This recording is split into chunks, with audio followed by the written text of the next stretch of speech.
नमस्कार, आप देख रहे हैं एनएमएफ न्यूज और मैं हूं आपके साथ शाफनी पटनायक।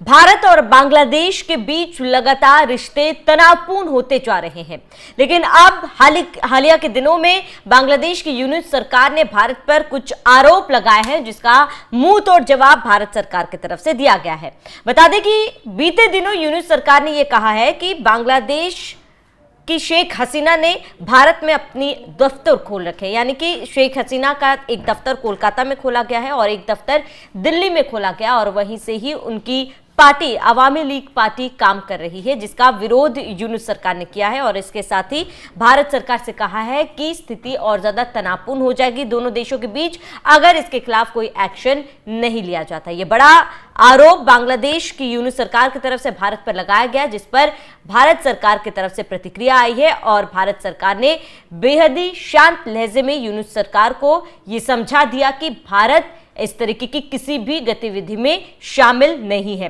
बकायदा भारत सरकार के विदेश मंत्रालय की तरफ से यह बयान जारी हुआ है। वो बयान क्या है वो हम आपको बताते हैं।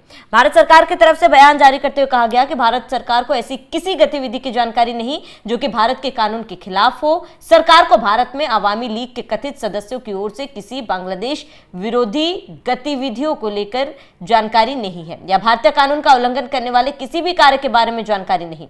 भारत अपने क्षेत्र से किसी भी देश के खिलाफ राजनीतिक गतिविधियों की इजाजत नहीं देता है। तो भारत ने ये जवाब दिया है यूनिट सरकार को और इसके साथ ही भारत की तरफ से ये भी कहा गया है कि ऐसी किसी भी गतिविधि की जानकारी उनके पास नहीं है। कानून के खिलाफ कोई भी काम हो भारत उसमें संलिप्त नहीं होता है। सरकार को भारत में अवामी लीग के कथित सदस्यों की ओर से किसी बांग्लादेश विरोधी गतिविधि या भारतीय कानून का उल्लंघन करने वाले किसी भी कार्य के बारे में जानकारी नहीं।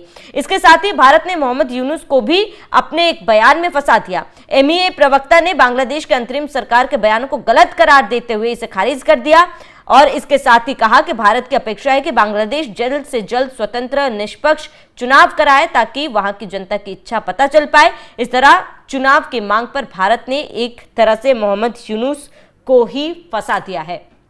बता दें कि जैसे ही यूनिट सरकार की तरफ से भारत पर आरोप लगे कि वो शेख हसीना की पार्टी को श्रेय दे रहा है और बांग्लादेश की जो पॉलिटिकल पार्टी है वो भारत से काम कर रही है, ये आरोप यूनिट सरकार की तरफ से लगाए गए। और कहां-कहां ये पार्टी काम कर रही है, यूनिट सरकार ने कहा कि दिल्ली और कोलकाता से शेख हसीना की जो पार्टी अवामी लीग वो काम कर रही है, जिस पर भारत सरकार ने साफ साफ ये कहा कि भारत सरकार कोई भी कानून का उल्लंघन हो उसमें संलिप्त नहीं है और कोई भी ऐसी गतिविधि जो दो देशों के बीच रिश्ते खराब करे भारत ऐसा कभी भी नहीं चाहेगा और ना ही भारत कर सकता है। तो जो इल्जाम यूनिट सरकार की तरफ से भारत पर लगाए जा रहे हैं वो सरासर गलत है और इसका भारत खंडन करता है। इसके साथ ही भारत सरकार ने दो टूक ये भी कहा कि हम उम्मीद करते हैं कि बांग्लादेश भारत के रिश्ते जल्द से जल्द सही हो, एक स्वतंत्र सरकार बांग्लादेश में बने। और इसके साथ ही आपको बताते हैं कि भारत सरकार ने यह भी कहा कि हम ये चाहते हैं कि बांग्लादेश में जल्द से जल्द चुनाव पूरा हो ताकि लोग वहां पर स्वतंत्र तरीके से रह सके। ऐसे में बांग्लादेश सरकार की तरफ से क्या आरोप लगाए गए थे वो हम आपको बता दें। यूनिट सरकार की तरफ से कहा गया था कि शेख हसीना की पार्टी ने दिल्ली और कोलकाता में अपने दफ्तर खोले हैं, इसे बांग्लादेश विरोधी गतिविधियां बताते हुए इस पर कार्रवाई करने की मांग यूनिट सरकार ने की है। तो ऐसे में आपको बता दें बांग्लादेश सरकार का कहना है कि अवामी लीग को हमने प्रतिबंधित कर दिया है। इसके साथ ही यूनुस ने भारत के साथ रिश्ते खराब होने और लोगों को भड़काने की खोखली धमकी भी दी है, जो आमतौर पर यूनुस सरकार लगातार करते आ रहा है। वो खोखली कोरी धमकियां ही तो देता है।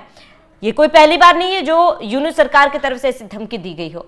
बता दें कि बीते कुछ दिनों से जब से यूनिट सरकार आई है भारत और बांग्लादेश के रिश्ते और ज्यादा तनावपूर्ण हो चुके हैं और ज्यादा रिश्ते खराब हो चुके हैं और इसको लेकर आपको ग्राफिक्स के जरिए हम समझाते हैं कि फिलहाल मौजूदा स्थिति में बांग्लादेश और भारत सरकार के बीच भारत के बीच रिश्ते कैसे हैं। तो सबसे पहले राजनीतिक तनाव की बात कर लेते हैं। अगस्त 2025 में यूनिट सरकार ने दावा किया कि भारत से बांग्लादेश विरोधी गतिविधियां हो रही है, जिसका भारत ने खंडन भी किया था, कड़ा विरोध किया था। भारत ने इसे स्पष्ट रूप से खारिज करते हुए कहा कि ऐसी गतिविधियां नहीं हो रही और दोनों देशों के बीच रिश्तों में खिंचाव लगातार इसी को लेकर बढ़ता गया। आर्थिक प्रतिबंध। भारत ने हाल ही में बांग्लादेश से जूट उत्पादों के आयात पर कुछ प्रतिबंध लगाए, जिसके तहत इनका आयात केवल चुनिंदा बांग्लादेश बंदरगाहों में होता है। यह कदम बांग्लादेश की निर्यात अर्थव्यवस्था पर असर डाल सकता है, जो यूनूस सरकार के लिए चुनौतीपूर्ण हो सकता है, जिसके वजह से रिश्ते और ज्यादा खराब हो सकते हैं। अब आपको बता दें कि ऐतिहासिक संदर्भ क्या है इसका। भारत और बांग्लादेश के बीच संबंध 1971 के बांग्लादेश मुक्ति संग्राम से मजबूत हुए थे, जिसमें भारत ने महत्वपूर्ण भूमिका निभाई थी। हालांकि हाल के वर्षों में विशेष रूप से शेख हसीना के नेतृत्व में दोनों देश के बीच व्यापार, कनेक्टिविटी, रक्षा सहयोग बढ़ा। हालांकि यूनूस सरकार के सत्ता में आने के बाद कुछ नीतिगत और कूटनीतिक मुद्दों ने रिश्तों में तनाव पैदा कर दिया। जो रिश्ते सुधरे थे वो फिर से खराब हो गए। वहीं तिस्ता जल विवाद और भू राजनीति। तिस्ता नदी के जल बंटवारे का मुद्दा लंबे समय से दोनों देशों के बीच अनसुलझा रहा। बांग्लादेश का मानना है कि उसे जल का उचित हिस्सा नहीं मिल रहा और इस मुद्दे पर कोई संधि नहीं हो पा रही है।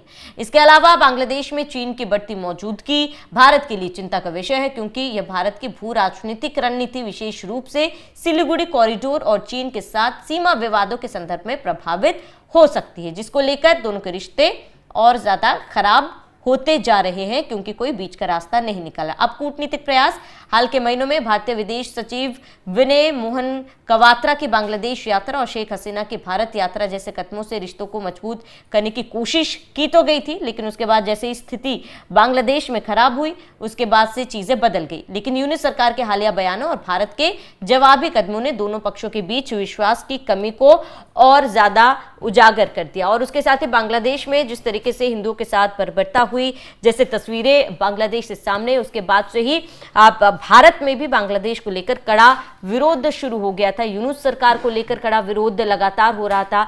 ये विरोध जो है वो लगातार बढ़ता गया, जिसके बाद बांग्लादेश और भारत के बीच जो रिश्ते थे वो पहले से ही कई मुद्दों पर तनावपूर्ण रहे थे, लेकिन यूनूस सरकार के आने के बाद से वो रिश्ते और ज्यादा खराब होने लगे थे, जिसका आप उदाहरण हाल ही के दिनों में हमने देखा था। बांग्लादेश में जिस तरीके से हिंदुओं पर बर्बरता की गई थी, जिस तरीके से हिंदू वहां से पलायन होने को मजबूर हो गए थे, वो तस्वीरें भी हमने देखी थी, जिसके बाद से लगातार स्थिति जस के तस है। सुलझाने की कोशिश तो की गई, लेकिन उसके बावजूद भी अभी जो हाल ही के आरोप यूनूस सरकार की तरफ से लगाए गए हैं, जिस तरीके की धमकी भारत सरकार को दी गई है कि भाई अगर इस पर कदम नहीं उठाया जाता, कार्रवाई नहीं की जाती, बेबुनियाद आरोप यूनूस सरकार के तरफ से लगाने के बाद धमकी भी वही सरकार दे रही है, जिसका भारत सरकार ने दो टूक जवाब दिया कि नियमों का उल्लंघन करने वाले किसी भी विवाद में भारत नहीं पड़ता, ना ही भारत की तरफ से ऐसी कोई भी गतिविधि की जानकारी भारत सरकार को है कि शेख हसीना की कोई भी पार्टी भारत में बैठकर